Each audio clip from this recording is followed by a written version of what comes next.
നമസ്കാരം. ഒടുവിൽ CPIയുടെ കേരള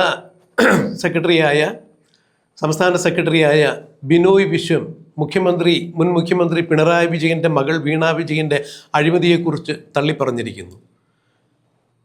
എന്താണ് അക്ഷരാർത്ഥത്തിൽ അവിടെ നടന്നത് എന്നുള്ളത് എനിക്കറിയില്ല. എന്നാൽ മാധ്യമങ്ങൾ ചർച്ച ചെയ്യുന്നത് പോലെ CMRL എന്ന കമ്പനിയിൽ നിന്നും ഒരു സേവനവും നൽകാതെ വീണ വിജയൻ തൻ്റെ എക്സാലോജിക് എന്ന കമ്പനിയിലേക്ക് കോടിക്കണക്കിന് രൂപ കൈപ്പറ്റിയിട്ടുണ്ട് എന്നുള്ള വാർത്ത സത്യമാണെങ്കിൽ അതൊരു കാരണവശാലും സംഭവിക്കാൻ പാടില്ലാത്തതാണ്. ഞാൻ അതിനെ അനുകൂലിക്കുന്നില്ല. അത് തീർച്ചും നിരുത്തരവാദിത്വപരമായ അല്ല എന്നുണ്ടെങ്കിൽ അത് അഴിമതിയുടെ കറ പുരളുന്ന പണം തന്നെയാണ്. അത് ഒരിക്കലും സംഭവിക്കാൻ പാടുണ്ടായിരുന്നില്ല എന്ന് തന്നെയാണ് ബിനോയ് വിശ്വം ഒരു മാധ്യമത്തിന് നൽകിയ അഭിമുഖത്തിൽ തുറന്നടിച്ചത്.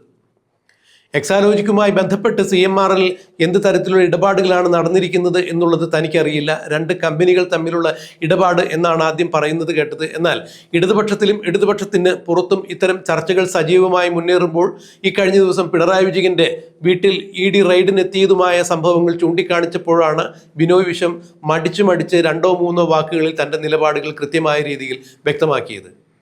മാധ്യമങ്ങൾ ചർച്ച ചെയ്യുന്ന രീതിയിൽ അല്ലെങ്കിൽ മാധ്യമങ്ങൾ പറയുന്ന കാര്യങ്ങൾ വിശ്വസിക്കാമെന്നുണ്ടെങ്കിൽ അത് സത്യമാണ് എന്നുണ്ടെങ്കിൽ എക്സാലോജിക് എന്ന തൻ്റെ കമ്പനിയിലേക്ക് യാതൊരു തരത്തിലും സേവനം ചെയ്യാതെ വീണ വിജയൻ CMRL നിന്ന് കോടിക്കണക്കിന് രൂപ കൈപ്പറ്റിയിട്ടുണ്ടെങ്കിൽ അത് തെറ്റ് തന്നെയാണ്, സംഭവിക്കാൻ പാടില്ലാത്തതായിരുന്നു. അതിൽ ഒരു കാരണവശാലും തനിക്ക് അനുകൂലിക്കാൻ പറ്റില്ല. ഒരു ഇടതുപക്ഷ ജനാധിപത്യ മുന്നണിയുടെ വക്താവ് എന്ന രീതിയിൽ ഒരു കാരണവശാലും താൻ അതിനെ അനുകൂലിക്കുന്നില്ല. ഇടതുപക്ഷത്തിൻ്റെ വക്താവായ തനിക്ക് അത്തരത്തിലുള്ള ഒരു പ്രവൃത്തിയെയും ന്യായീകരിക്കാൻ സാധിക്കില്ല എന്നുകൂടി ബിനോയ് വിശ്വം തുറന്നടിച്ചു.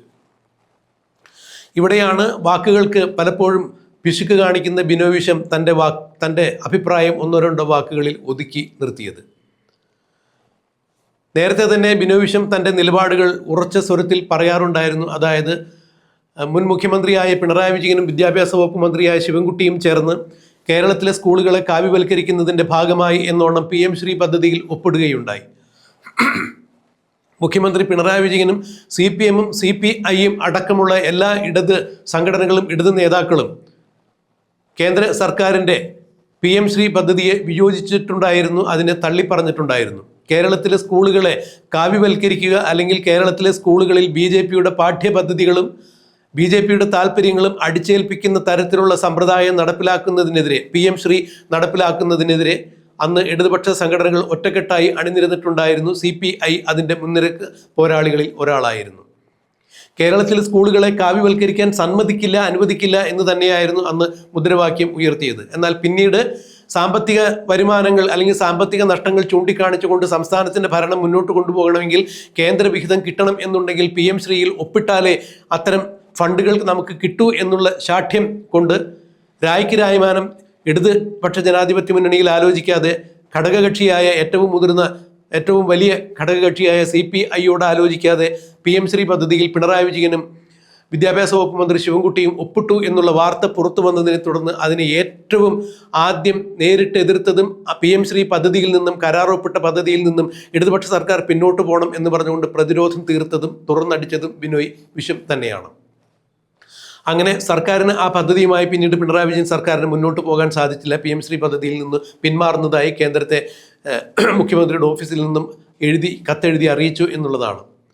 ഇതുപോലെ തന്നെയാണ് മുഖ്യമന്ത്രിയുടെ നവകേരള യാത്ര നടക്കുമ്പോൾ രക്ഷാപ്രവർത്തനം എന്ന രീതിയിൽ കരിങ്കൊടി കാണിച്ച KSU പ്രവർത്തകരെയും യൂത്ത് കോൺഗ്രസ്സുകാരെയും എല്ലാം ചെടിച്ചട്ടി കൊണ്ടും പോലീസ് ഉദ്യോഗസ്ഥന്മാരുടെ വലിയ മുളവടി കൊണ്ടും ലാത്തി കൊണ്ടുമെല്ലാം തലതല്ലിപ്പൊളിച്ച് അവരെ മർദ്ദിച്ചത് ഒരു കാരണവശാലും അംഗീകരിക്കാൻ പറ്റില്ല. പക്ഷേ അത് അക്കാലത്ത് ബിനോയ് വിശ്വം തുറന്നു പറഞ്ഞിട്ടുണ്ടായിരുന്നില്ല. ഇന്നിപ്പോൾ പിണറായി വിജയൻ രണ്ടാം വട്ടം ഭരണം കഴിഞ്ഞ് ഭരണത്തിൽ നിന്ന് ഇറങ്ങിപ്പോകുമ്പോൾ ഇടതുപക്ഷ ജനാധിപത്യ മുന്നണിക്ക് 2026 നാണം കെട്ട തോൽവി സംഭവിച്ചപ്പോൾ മാത്രമാണ് മുഖ്യമന്ത്രിയുടെ രീതി ശരിയായിരുന്നില്ല, സംഭാഷണ രീതി ശരിയായിരുന്നില്ല, പ്രവർത്തന പെരുമാറ്റ ശൈലി നന്നായിരുന്നില്ല, അതുകൊണ്ട് ജനങ്ങളിൽ അപമതിപ്പുളവാക്കി കൂടെ രക്ഷാപ്രവർത്തനം എന്ന പേരിൽ KSU പ്രവർത്തകരെയും യൂത്ത് കോൺഗ്രസ് പ്രവർത്തകരെയും തല്ലിച്ചതച്ചതും ശരിയായില്ല എന്ന് ബിനോയ് വിശ്വം പറയുകയുണ്ടായി.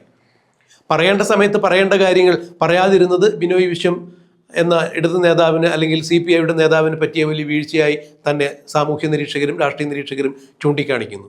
അതെന്ത് തന്നെയായാലും ഇപ്പോൾ പിണറായി വിജയൻ വന്നുപെട്ടിട്ടുള്ള ഈ വൈതരണിയിൽ, അതായത് CMRL നിന്നും പിണറായി വിജയൻ്റെ മകളായ വീണ വിജയൻ 1,72,00,000 രൂപ ഒരു സേവനവും നൽകാതെ വാങ്ങി എന്നുള്ളത് ഒരു കമ്മ്യൂണിസ്റ്റ് മന്ത്രിസഭയുടെ കമ്മ്യൂണിസ്റ്റ് മന്ത്രിക്ക് ചേരാത്തത് ഒരു കാര്യങ്ങൾ തന്നെയാണ്. ഇതൊരു കാരണവശാലും അംഗീകരിക്കാൻ സാധിക്കില്ല എന്ന് ബിനോയ് വിശ്വം തുറന്നടിച്ച് പറയുകയുണ്ടായി.